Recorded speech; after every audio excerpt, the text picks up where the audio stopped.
presenta Inco, FNC, Cutsa. Pronto. ¿Necesitas efectivo? Solicitalo en nuestras sucursales, por la web o por la app, o llamando al 17800. Pronto. ¿Tenés con qué? Seguro Americano. La medicina privada a otro nivel. Catunasí. Terminal Cuenca del Plata. Terminal especializada de contenedores Puerto de Montevideo. Salus. Orgullo de nuestra naturaleza. Casmu. Afiliate por el 1444 o en casmu.com.uy. Casmu. Estamos para cuidarte. Santander y su préstamo para pymes con garantía SIGA. SACEM, 70 años siendo protagonistas de las grandes obras de Uruguay. SUAT, hacete un chequeo cardiológico preventivo en la clínica del Estadio SUAT. Reserva ahora llamando al 2487-7047. SUAT, contigo, con todo. Plan inteligente de UTE. Hacé la prueba, entrá al simulador y pasate sin costo. UTE, la energía que nos une. Y Gobierno de Canelones, para el lanzamiento de su plan Hogar Sustentable.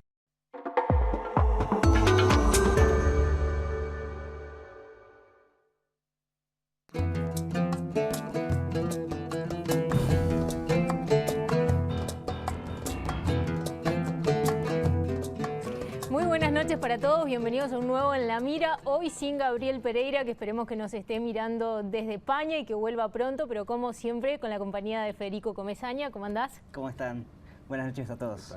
Bueno, y hoy les proponemos profundizar en el tablero político uruguayo, así como los principales desafíos que tiene por delante el país, en un momento en el que se lo preguntaremos a nuestro invitado, pero parecería ser que estamos pasando de un escenario que era pandemia céntrico a algo que se parece mucho más a una vieja normalidad política. Como sea, se lo vamos a preguntar esto y mucho más a Ignacio Sosnávar, politólogo, director de opinión pública de Equipos Consultores. Gracias por estos minutos. Un placer estar acá de nuevo.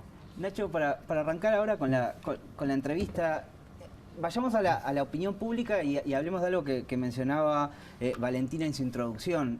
¿Qué lugar ocupa la pandemia hoy en la opinión pública? ¿Ya pasó definitivamente o hay algún vestigio que ha dejado en las distintas áreas que ustedes sondean? Bueno, no, por supuesto que hay vestigios, ¿no? No ocupa un lugar absoluto y predominante en la agenda como fue, diríamos, hasta julio, agosto de este año. Ya pasó en términos de las preocupaciones del país a un lugar secundario o terciario, diría yo. Los temas económicos son claramente los que dominan, pero eso no quiere decir que la gente ya haya vuelto totalmente a la normalidad. Nosotros también monitoreamos, por ejemplo, el grado en que la gente ha vuelto a hacer cosas laborales o sociales con familias, sociales con amigos. Y hay una parte importante del público que está volviendo muy gradualmente, ¿no? Hay precaución, no hemos vuelto como sociedad a una normalidad plena, a la sociabilidad plena, hay moderación en el tipo de actividades y por supuesto que permanecen los cuidados. Entonces, la pandemia está ahí, está como un segundo plano, pero está. No estamos en un momento pandemiocéntrico, pero la pandemia no desaparece. Y después lo otro que es relevante es que hay efectos de esto que no van a desaparecer, que van a acompañarnos por muchos años, probablemente por décadas, porque hay algo, sobre todo en la población más joven, esto va a significar un impacto que es lo que se denomina una huella generacional. Hay una generación que va a estar marcada por esto que vivieron, que es una cuestión absolutamente excepcional en la historia y que, como este tipo de episodios, generan huellas y marcas que caracterizan a las personas de larga data. Recuerdo cuando estábamos en uno de los peores momentos, en que cuando los muertos se contaban de a decenas todos los días en el primer semestre, que tú dijiste que estaban pasando un fenómeno en el que la sociedad estaba muy estresada y que las preocupaciones o los principales problemas estaban cambiando todo el tiempo. En ese sentido, ¿eso se ha estabilizado en línea con esto que tú estás contando? ¿O cómo caracterizarías a esta sociedad que está emergiendo? Sí, tenemos 3 meses de relativa estabilidad, ¿no? Donde la pandemia está razonablemente controlada y entonces efectivamente, como tú decías, la situación se parece más a la vieja normalidad política. Y la verdad que cuando los seres humanos, las personas, las sociedades tenemos amenazas o problemas que son constantes, como las personas desarrollan estrategias para enfrentarse a esas situaciones, pasan a ser en algún sentido parte del paisaje y uno lo atraviesa con más claridad. Cuando tenemos esta amenaza vital que es la pandemia, que en un momento sube, después baja, después vuelve a subir, obviamente el estrés social es mucho mayor, y la verdad que la sociedad uruguaya ha vivido bajo una enorme carga de estrés, la sociedad mundial, ¿no? Pero en este caso la sociedad uruguaya bajó una enorme carga de estrés durante este año y medio, digamos, que llamamos de pandemia. Y volviendo a algo que mencionabas de esa marca generacional, me imagino que hay muchos de esos elementos que vamos a ir descubriéndolos con el tiempo, pero ¿cuáles son las tendencias que se vislumbran, que llegaron para quedarse y van a acompañar a esta nueva generación? Recién estamos empezando a hacer investigación para entender estos cambios, porque requieren tiempo de estabilización también. No necesariamente todos los cambios los vamos a ver inmediatamente, porque tampoco las personas somos conscientes de esas huellas, ¿no? Hay algunas cosas que la teoría reporta. Por ejemplo, la teoría ha reportado que en situaciones de crisis grandes, del estilo de una guerra o grandes pandemias o grandes catástrofes, se desarrolla en las sociedades lo que se llama un reflejo de autoridad. Es decir, no de autoridad en el sentido de autoritarismo, pero sino que las personas buscan niveles de certeza en otros planos que no son los habituales. Por ejemplo, después de catástrofes como las guerras o otros incidentes de este tipo, aumentan los niveles de espiritualidad, de creencia en la religiosidad. Aumenta, por ejemplo, la tensión, la pulsión por búsqueda de líderes fuertes, líderes firmes que transmitan certezas. Hay cambios de ese tipo que permanecen. Pero hay otro plano también de elementos que pueden estar, que tienen que ver con las cosas que la pandemia nos hace valorar o revalorar, cosas que uno a veces daba por sentado, que eran como parte del paisaje, y que en hay como mucho de esto de aflorar en la discusión pública, de cosas que empezamos a valorar. ¿Perdurarán o no? No lo sabemos, porque también es cierto que muy rápidamente como sociedad... Volvemos a los viejos hábitos. Volvemos a los viejos hábitos, pero uno quizá tiene la esperanza romántica, quizá ingenua, de que efectivamente una sociedad que valore más algunas cosas sustantivas también pueda permanecer a lo largo del tiempo. Y también tiene que ver con las diferencias en los distintos países, las distintas culturas, cómo se ha vivido este último año y medio. Sin duda. En Uruguay en particular, quizás una mayor laxitud en las medidas y en las restricciones pueda tener algún diferencial respecto a otros países en cómo vamos a vivir esa etapa post-pandemia? Sí, yo creo que sí. Yo creo que, como tú decías, cada país va a tener su huella, que va a ser distinta, efectivamente, en función de cómo le fue con el combate a la pandemia.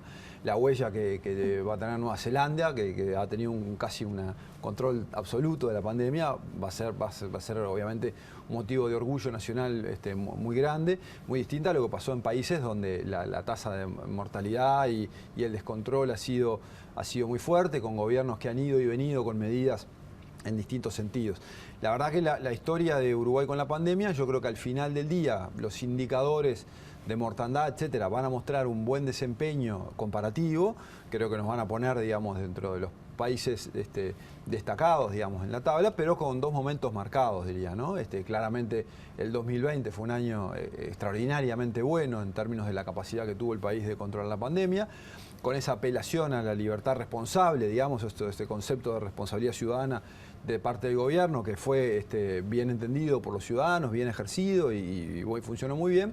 Y luego una historia que podemos poner todavía entre paréntesis, que es la historia entre, digamos, marzo y junio, ¿no? Marzo y julio, cuando evidentemente la pandemia se disparó en Uruguay a niveles de estar en algunos momentos dentro de los peores países del mundo en términos de manejo de la pandemia. Y después la tercera etapa, que tiene que ver con la vacunación, donde nuevamente volvemos a los mejores del mundo, en rapidez, en calidad y en proporción de la población vacunada, que es otro de los grandes éxitos. Países que comenzaron mucho antes que Uruguay con muy buenas vacunas, por ejemplo como Israel, que hace pocos meses era como el modelo, quedaron muy detrás de Uruguay en la cantidad de población vacunada, porque hay un grupo de la población israelí que por motivos casi religiosos, algunos de ellos, se niegan a vacunarse. La población uruguaya, hubo un alineamiento político muy fuerte también en torno a la decisión de vacunarse, y eso genera que la isla de población no vacunada en Uruguay es mucho menor que casos como el de Israel o el de Estados Unidos, por supuesto.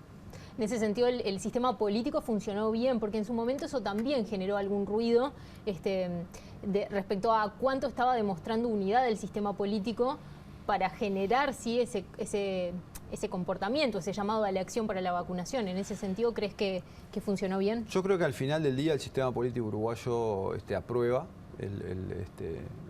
aprueba con nota, porque tanto en las situaciones de control pandémico responsable de 2020 como en el estímulo a vacunarse, uso de mascarillas, etcétera, y vacunación, ahí estuvo todo el sistema político unido.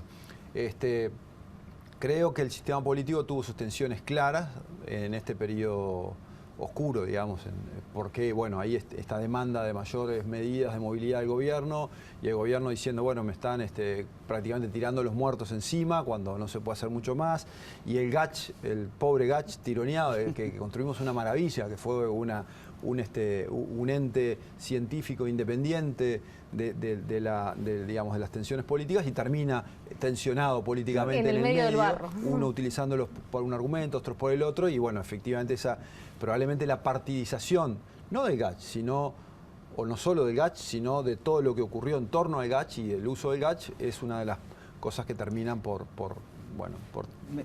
me imagino que evaluando también el resultado, o sea, oyendo al resultado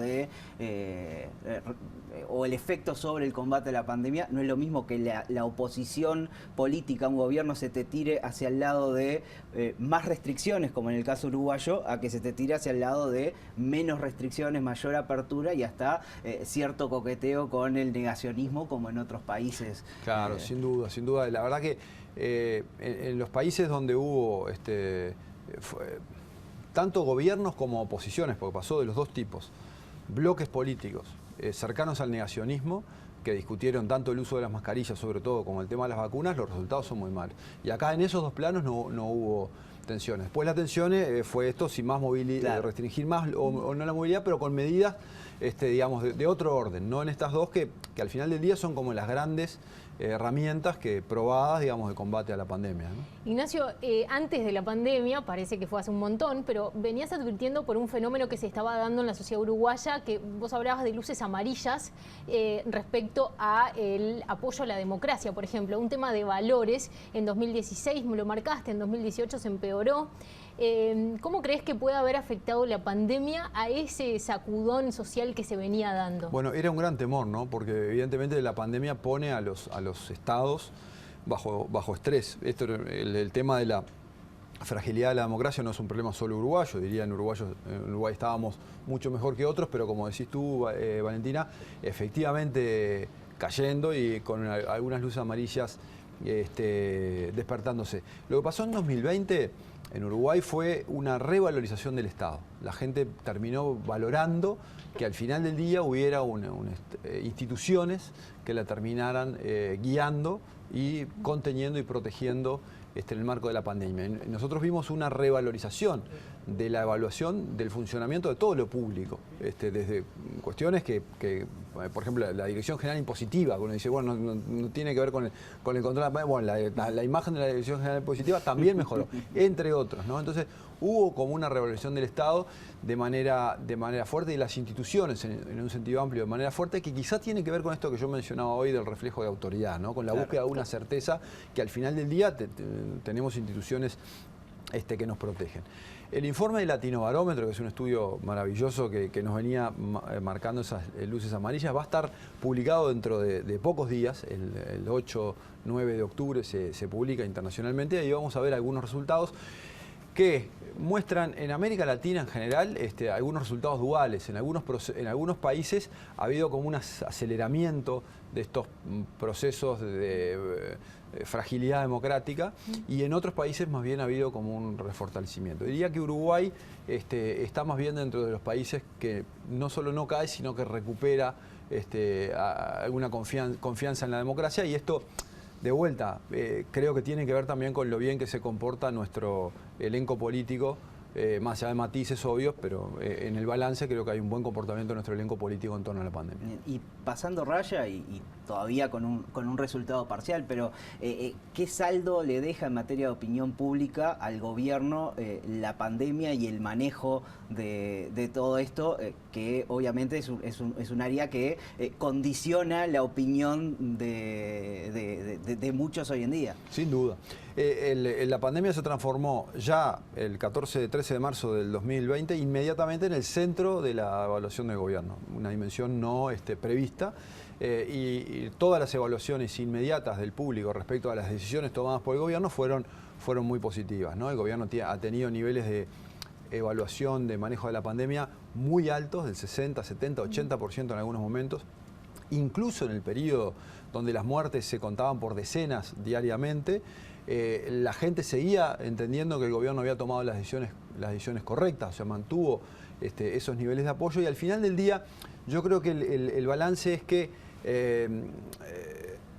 posterga, algo así como que la pandemia posterga un año y poco lo que hubiera sido una dinámica normal. Le posterga al gobierno la luna de miel, la profundiza porque la hace un poco más intensa, le genera unos 10 puntos adicionales de apoyo, por simplificar, y la lleva a más de un año. Es la luna de miel más larga que hemos visto desde que hay encuestas de opinión pública en Uruguay, y justamente termina, no cuando la pandemia estaba mal en Uruguay, empieza a terminar esa luna de miel o empieza a disminuir cuando la pandemia parece estar controlada, es decir, cuando el proceso de vacunación tiene éxito, como volvemos a la normalidad, entonces el gobierno ya empieza a ser evaluado por cosas que no son la pandemia, empieza a ser evaluado por otras dimensiones que tienen con la economía, y ahí en otras, con la economía, con el empleo, etcétera, y en esas otras dimensiones el gobierno no tiene las evaluaciones tan positivas como las tuvo en el manejo de la pandemia. Empiezan a pesar, por ejemplo, que aumentan los combustibles. Exacto, por supuesto. Esas son además medidas puntuales, ¿no? Es decir, si el aumento de los combustibles hubiera ocurrido quizá en agosto del 2020, a nadie le hubiera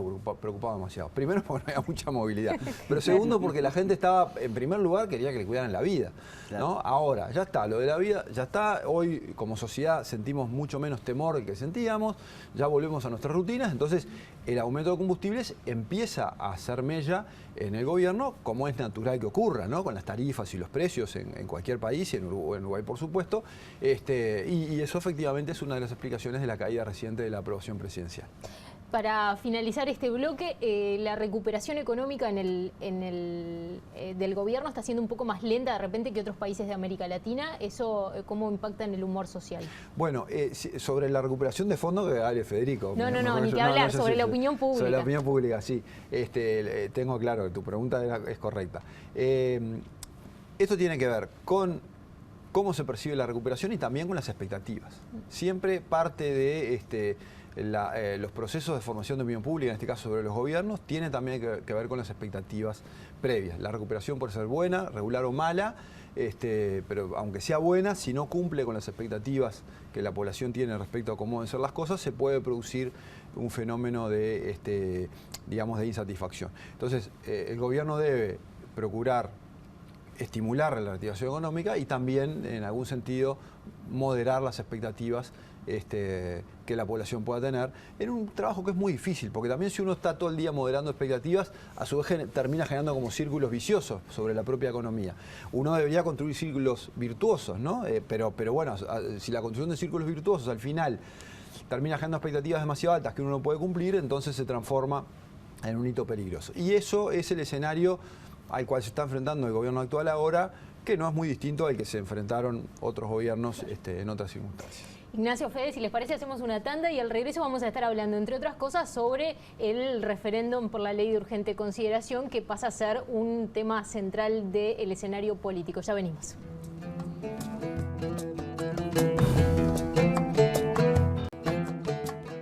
Es una presentación de Banco Santander y su préstamo para pymes con garantía SIGA. Santander, el banco que banca a las pymes.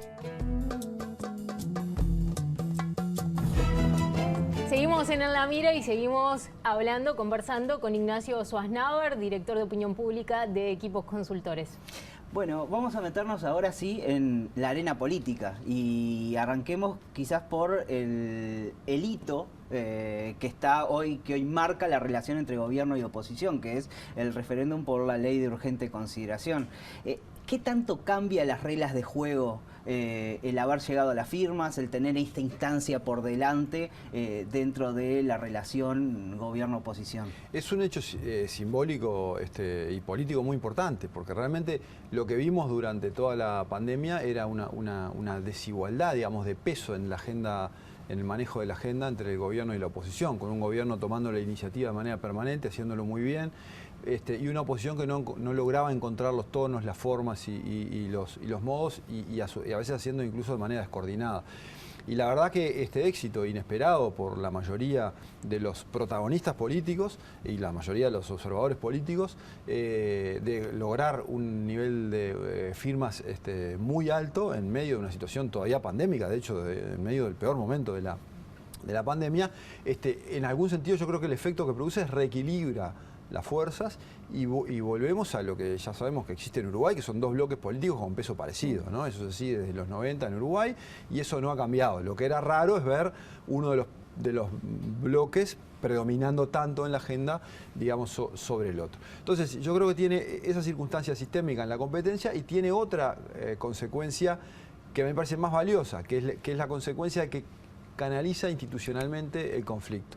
Hoy de mañana daba clase en la Universidad Católica y analizamos una campaña electoral de la elección de Bolivia del 2002, por ejemplo, una elección que termina en violencia, muertos, protestas, porque había determinadas demandas que el gobierno no escuchaba y bueno, y la inexistencia de se reclamaba en ese caso una asamblea constituyente, que el pueblo fuera escuchado, bueno, nada de eso ocurre y termina en violencia. Entonces, cuando existen en una sociedad mecanismos institucionales donde una parte del público legítimamente está en desacuerdo con lo que el gobierno está haciendo, como en cualquier sociedad, encuentra una forma de expresar su descontento. Si llegan al 25% de las firmas, esto se referenda. Si no llegan, mala suerte, violín en bolso, sería una minoría muy pequeña. Se llega, va a haber un referéndum. ¿Se mantiene la ley? Perfecto. ¿No se mantiene la ley? Perfecto. La vida sigue, cada uno se expresa la ciudadanía uruguaya y eso en algún sentido contribuye a aplacar los ánimos.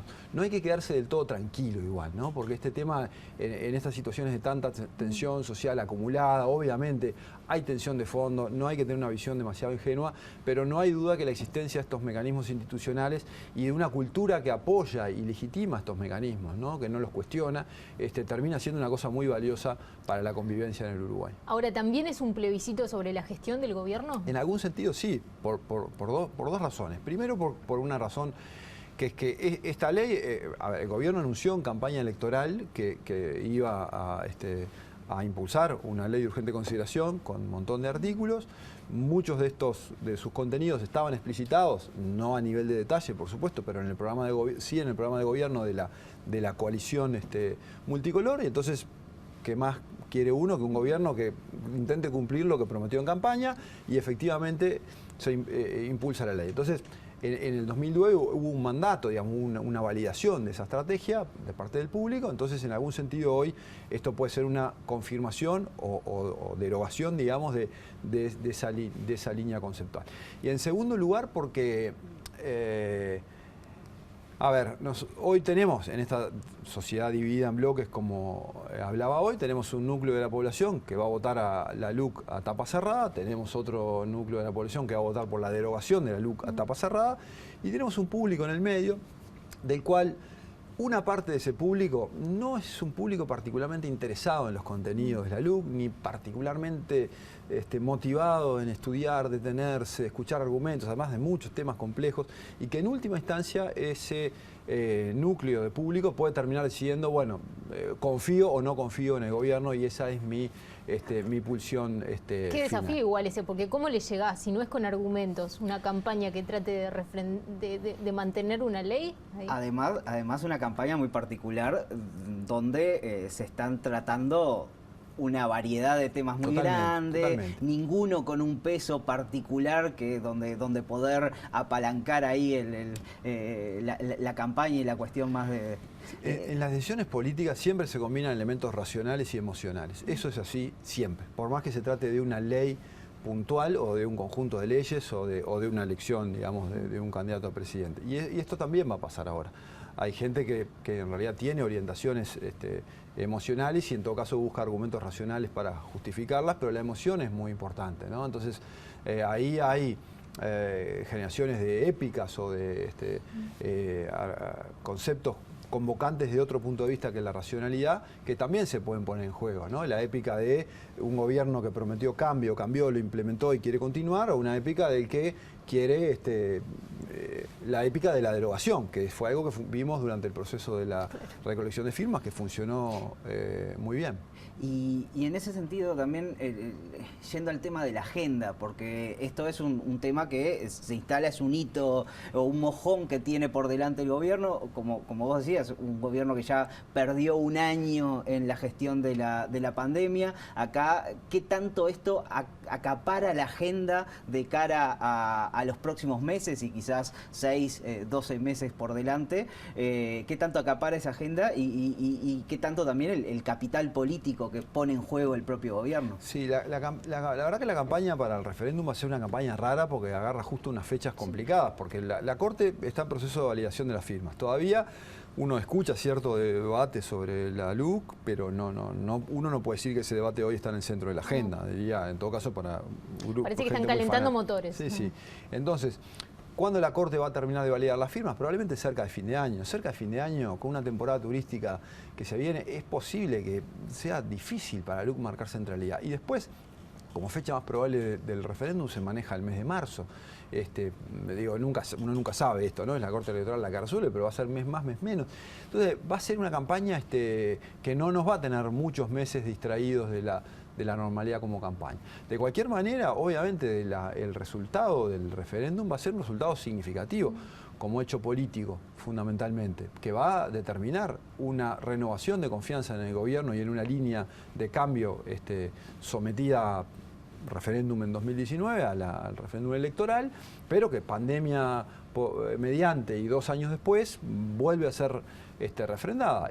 Si la ley se mantiene, es una validación para el gobierno. Si la ley se deroga, obviamente es un mensaje para el gobierno y un fortalecimiento de la oposición. Que tal vez pueda acelerar algunas reformas o cuestiones que tiene en su agenda si llega a mantenerse la LUC. Sin duda, yo creo que la mantención o derogación de la LUC va a facilitar, digamos, la implementación de la agenda del gobierno o a entorpecerla, por dinámicas muy distintas, o por ya sea la dinámica de confrontación y bloqueo que tenga la oposición como tal, que va a salir fortalecido si la LUC es derogada, o eventualmente por mayores problemas para lograr consensos dentro de la coalición.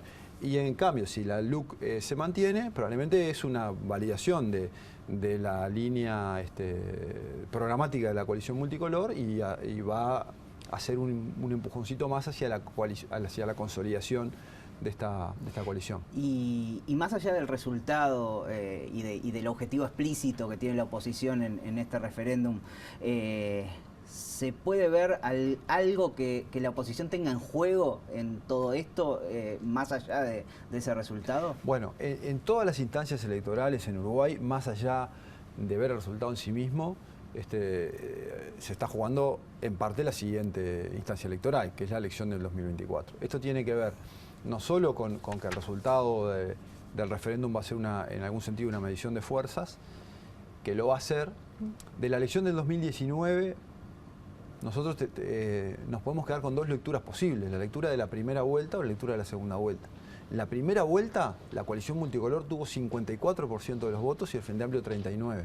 Una diferencia de 15 puntos entre la coalición multicolor y el Frente Amplio. Un mes después, en segunda vuelta, la diferencia fue de 1 punto con algo. ¿Se acuerdan lo que fue aquella segunda vuelta de noviembre? Entonces, ¿cuál es el verdadero peso de los 2 bloques en Uruguay? ¿El de la primera vuelta o el de la segunda vuelta? ¿Una cuestión cabeza a cabeza o una cuestión de 15 puntos de diferencia? Bueno, algo de eso vamos a ver como manifestación de fuerza en el referéndum contra la LUC. Y en segundo lugar, más allá del resultado en sí mismo y del peso de los bloques, si es que finalmente solo termina habiendo alineamiento de bloques, capaz que no necesariamente, tiene que ver con la construcción de carreras políticas. Muchos líderes políticos en el pasado han utilizado instancias de referéndum o plebiscitos como impulso a sus carreras políticas presidenciales. Y en un momento, en un contexto en el cual todos los partidos en Uruguay tienen desafíos de construcción de candidaturas políticas, porque no salva a nadie, digamos. Quizá Cabildo Abierto es el que tiene un candidato más natural, algo digamos, más cerrado, que es Manini, ¿no? Pero el resto todos tienen desafíos por delante, ¿no? Esto puede ser muy importante. Y hay candidatos que uno puede ver con mejores ojos, otros menores, pero esto es como en el fútbol. Al final los candidatos se ven en la cancha y esta es una oportunidad para los candidatos de mostrarse en la cancha. A alguno le va a ir bien, otro le va a ir mal, en función de cómo le vaya, no solo en términos de resultados, sino de desempeño de estos candidatos, esto también puede tener derivaciones hacia 2024. Por ejemplo, uno de los líderes que creció en imagen durante el proceso de recolección de firmas fue Óscar Andrade, que no venía creciendo en el periodo anterior. De hecho, los actores políticos que se habían quedado en actividades parlamentarias casi habían estado inmovilizados en imagen, mientras que los que estaban en cargos ejecutivos de todos los partidos, incluyendo los intendentes del Frente Amplio, habían mejorado mucho su imagen. Bueno, Óscar Andrade encuentra una beta de crecimiento en imagen durante el proceso de recolección de firmas. Y ahora hay otra instancia. Alguno le irá bien y otro mal, no lo sabemos. Y me dejas picando ahí, porque otro de los que ha protagonizado esto es Fernando Pereira, que ahora está en una posición muy ventajosa para ser el presidente del Frente Amplio. ¿Crees que tiene proyección más allá de la presidencia del Frente Amplio? Si es que eventualmente la gana, obviamente. Eso ya es difícil saberlo. Sí, pero a ver, yo creo que Fernando Pereira tiene un muy buen perfil para la presidencia del Frente Amplio. Creo que tiene las cualidades como para hacer una buena presidencia, porque tiene algo que le fue muy difícil construir a los presidentes del Frente Amplio anteriores, que tiene una espalda política propia, no sectorial dentro del Frente Amplio. Entonces, en el Frente Amplio uno tenía el dilema de o tener un presidente con espalda política propia, pero eso necesariamente estaba atado a un sector, desde Vázquez en adelante, o bueno, de Brovetto, etcétera, o alguien sin espalda política propia. Bueno, uno puede decir que Fernando Pereira, a través de su trayectoria sindical, tiene una espalda política importante, pero no vinculada sectorialmente, y tiene capacidad de diálogo con todos los sectores, o con la mayor parte de los sectores. Entonces yo creo que es una figura que desde la presidencia del Frente Amplio se va a transformar en un actor relevante de la agenda política en los próximos tiempos. Yo te unía la pregunta porque él ha sido uno de los que se puso al hombro también en la recolección de firmas desde el PIT-CNT, y tal vez ahí hay una instancia más en la que otro de los actores ganadores, digamos, del proceso de recolección de firmas, sin duda ha sido Fernando Pereira, al cual se le abre un escenario que, si bien no era imposible, porque ya su nombre había estado mencionado en algún otro momento, está claro que esto facilita mucho la decisión. Ignacio, hacemos una tanda y ya seguimos conversando sobre otros asuntos del tablero político y de los desafíos que tiene Uruguay por delante. Ya venimos. El fitness también evoluciona. Conoce In-Out Electrofitness, un entrenamiento personalizado que combina el ejercicio activo con la electroestimulación. Sesiones de 20 minutos equivalen a 4 horas de entrenamiento tradicional. Seguimos en la Mira, seguimos conversando con Ignacio Schwarzenauer. Ignacio, el presidente Luis Lacalle Pou, lo decías más temprano, ha logrado recoger una aprobación importante de su gestión y a incorporar a todos los votantes de la coalición, cosa que a priori uno podía decir no era necesariamente algo cantado. Son 5 partidos los que conforman la coalición. Sin embargo, a nivel de la coalición, en el último tiempo hemos estado viendo cada vez más ruidos, trancazos, episodios. ¿Cómo estás viendo el funcionamiento de la coalición en este escenario? Volvemos a la normalidad, una dimensión más en la cual, como decía, la pandemia generó este efecto de alineamiento muy fuerte atrás del presidente, de los votantes, y cuando los votantes están alineados es muy difícil que los líderes políticos se desmarquen tanto, ¿no? Pero bueno, volvemos a una dinámica más normal de una coalición de 5 partidos, además que, salvo el Partido Nacional y el Partido Colorado, que sí gobernaron en coalición durante muchos años, algunas décadas atrás, no había experiencias previas. En Uruguay no tenemos, es la primera experiencia que tenemos de una coalición de gobierno de 5 partidos. Y con líderes que ya tenían diferencias, algunas de ellas de tipo programático. Al final se logró un programa común mínimo que fue ¿cómo se llamaba? El compromiso por el país. Pero otras de tipo personales. Acuérdense las dificultades que hubo incluso para que los 5 líderes, los 5 candidatos sacaron una foto, que recién avanzada la campaña de la segunda vuelta. Y se han juntado en muy pocas instancias. Se han juntado en pocas instancias. Bueno, ese conflicto fundamentalmente era entre Manini y Talvi y Manini.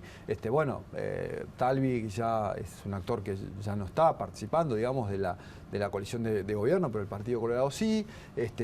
Pero bueno, evidentemente ahí hay diferencias. Hay diferencias que a ver, esas cosas no se pueden disimular, ¿no? Uno puede llegar a determinados acuerdos o no, pero esa es la esencia de la política.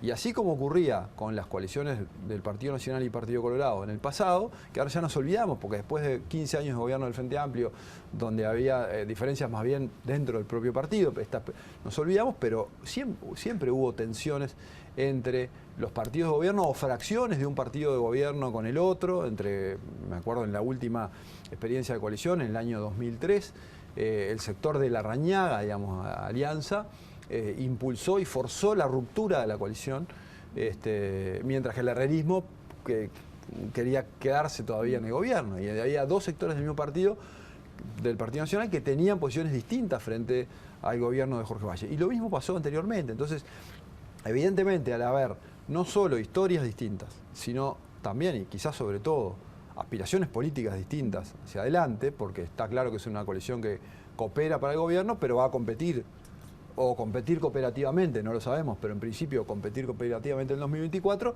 es necesario, es lógico que algún perfil lo van a hacer, ya sea por razones sustantivas, diferencias programáticas, o ya sea por necesidad de marcar un perfil pensando más bien electoralmente. Y en todo esto, ¿cómo está jugando Cabildo Abierto? Que era la gran incógnita al principio sobre dónde se iba a parar, cómo se iba a posicionar. Y mi pregunta es tanto desde el punto de vista de la estrategia política que está llevando adelante, como también desde el posicionamiento ideológico que está mostrando Cabildo hoy en día. Bueno, Cabildo es el actor nuevo del sistema, digamos, ¿no? Quizá todavía falta un tiempo para poder evaluarlo cabalmente, ¿no? Pero uno ve a Cabildo como un actor que ha jugado alineado con la coalición de gobierno en la mayoría de los temas sustantivos y a su vez marcando algunos temas que tienen que ver además con sus propias definiciones. Está claro que ahí hay un partido que en sus definiciones, en su discurso, ya desde la campaña, ¿no? Tiene que ver con la protección de ciertos intereses de determinados sectores, tiene que ver con una mirada nacionalista en algún sentido, y en algunos de estos temas plantan bandera fuerte, negocian, pulsan. En esa pulseada tendrán concesiones, en otras perderán, irán en violín en bolso, y esa es la gracia de la coalición. Si tensan demasiado la cuerda, quizá en algún momento eso pueda llevar a algún riesgo de una ruptura o un enfrentamiento más grande, pero por el momento no se ha visto. ¿Y ves temas en los cuales Cabildo esté más alineado con la oposición que con el propio gobierno? Es un partido además que tiene una situación compleja desde el punto de vista de las alianzas, cuando desde el punto de vista social quizás del eje izquierda-derecha está más parado del lado conservador, pero desde el punto de vista económico tiene mucho en común con algunos sectores mismos del Frente Amplio. Sí, sin duda es así. Y entonces los partidos en Uruguay tienen larga tradición de hacerse cargo de intereses muy diversos, y Cabildo efectivamente tiene esa característica. Alrededor de 3/4 partes de sus votantes vienen de lo que podemos denominar la derecha de los partidos tradicionales. Evidentemente venían de votar otros partidos antes porque Cabildo no existía, vienen de la derecha de los partidos tradicionales. Pero hay una cuarta parte, entre una cuarta parte y un tercio de los votantes de Cabildo que vienen de un sector de votantes del Frente Amplio, si se quiere, de un electorado más de nivel socioeconómico más bajo, menos interesado en política, con algunas consignas nacionalistas, si se quiere, más puntuales, que es ahí donde hay punto de contacto con algunos sectores como el MPP, que ha habido cierta competencia incluso territorial, ¿no?, en algunos estamentos. Entonces, está claro que Cabildo se mueve, digamos, entre estas dos tensiones intentando representar la base de su electorado, y está bien. Tú recién nombrabas a Talvi, parece que fue hace una eternidad que Talvi era un actor político y sin embargo fue al comienzo de este gobierno en el año pasado en realidad. Y eso me lleva a preguntarte qué desafíos le ves al Partido Colorado, porque Talvi era como la gran esperanza de liderazgo y otra vez parece que pasaron a fase cero. Sí, el Partido Colorado está en una situación compleja desde el punto de vista de la renovación del liderazgo. De cualquier manera, está en una situación mucho mejor de la que estuvo en los 15 años anteriores, porque tiene un montón de gente en cargos de gobierno, incidiendo en las políticas, incidiendo en la conducción del país. Estar a la intemperie, como se dice en política, durante tanto tiempo es muy duro. Y ahora el Partido Colorado está efectivamente ejerciendo coparticipando del gobierno y con muchos actores relevantes de la escena, en educación, en ANCAP, bueno, a nivel parlamentario, en el gabinete de ministros, con un mapa amplio de actores. Claro, ¿alguno de ellos podrá transformarse en un actor relevante a nivel de candidatura? No lo sabemos. Hoy por hoy, los líderes colorados de mejor imagen son gente que, a ver, Sanguinetti difícilmente uno puede pensar que Sanguinetti va a ser precandidato en la elección que viene. Yo pensaba en la misma elección pasada y fue, así que no voy a hacer aseveración categórica. Por las dudas, no voy a hacer, pero pero difícilmente uno pueda pensar que va a ir nuevamente a hacer el esfuerzo de ser candidato en la interna. Y los otros dos son Talvi y Bordaberry. Talvi, que ha mantenido una imagen razonablemente alta, a pesar de estar afuera de la actividad cotidiana hace un tiempo, y Bordaberry también ha mantenido una imagen a pesar de estar fuera de la actividad hace un poquito más de tiempo que Talvi. Algunos de ellos podrán volver a la arena política, son además, sus perfiles de apoyo son además muy distintos. El Partido Colorado, con la candidatura de Talvi, efectivamente había logrado migrar hacia un electorado más de centro, transformar su electorado.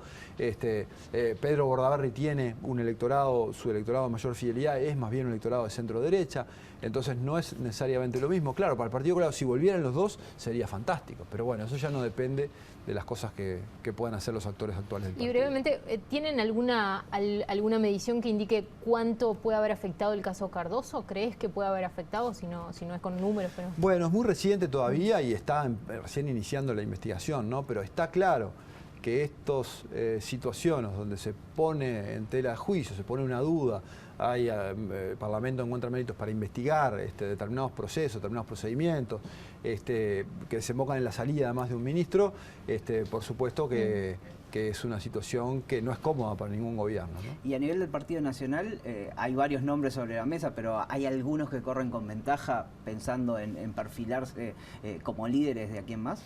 Bueno, lo que pasa es que hay que definir ventaja y hay que definir los tiempos. Los tiempos en política son todo, ¿no? O sea, si nosotros retrocedemos 5 años el reloj y nos vamos a 2016, hubiéramos dicho que el candidato del Partido Nacional iba a ser Lacalle Pou, que era que corría con ventaja. Hubiéramos dicho que el candidato del Partido Colorado iba a ser Bordaberry, no había ninguna duda. Y probablemente hubiéramos dicho que el candidato del Frente Amplio iba a ser Raúl Sendic, que era el candidato que mejor figuraba en las encuestas en ese momento, el vicepresidente de la República, Raúl Sendic. Y fíjense cómo llegamos a 2019. Sendic no llegó y además terminó con una imagen bastante negativa y Bordaberry ni siquiera compitió en la interna, ¿no? El único que confirmó el pronóstico era Lacalle Pou. Entonces es muy dinámica la política. Está claro que hoy en imagen, Álvaro Delgado, el secretario de Presidencia, líder de la 404, tiene hoy, en las encuestas de hoy, digamos, un posicionamiento algo mejor al del resto. Pero es una carrera que ni siquiera ha arrancado y por lo cual eso no puede constituir pronóstico. Ignacio Sosnávar, te hemos paseado por muchísimos temas y desafíos que están arriba de la mesa en el Uruguay de este 2021, así que gracias por estos minutos que nos regalaste. Un placer, como siempre. Bueno, y nosotros nos despedimos, Fede, ¿te parece? Será hasta la próxima semana, los vamos a estar acompañando con más información. Gracias.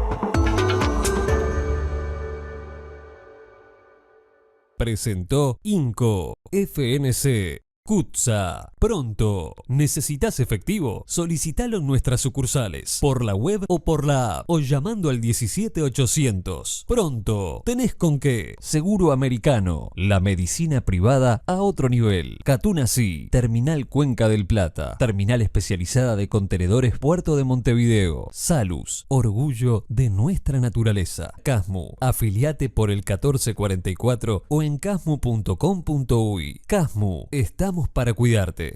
Santander y su préstamo para pymes con garantía SIGA. SACEM, 70 años siendo protagonistas de las grandes obras de Uruguay. SWAT, hacete un chequeo cardiológico preventivo en la clínica del Estadio SWAT. Reserva ahora llamando al 2487-7047. SWAT, contigo, con todo. Plan inteligente de UTE. Hacé la prueba, entrá al simulador y pasate sin costo. UTE, la energía que nos une. Y Gobierno de Canelones, para el lanzamiento de su plan Hogar Sustentable.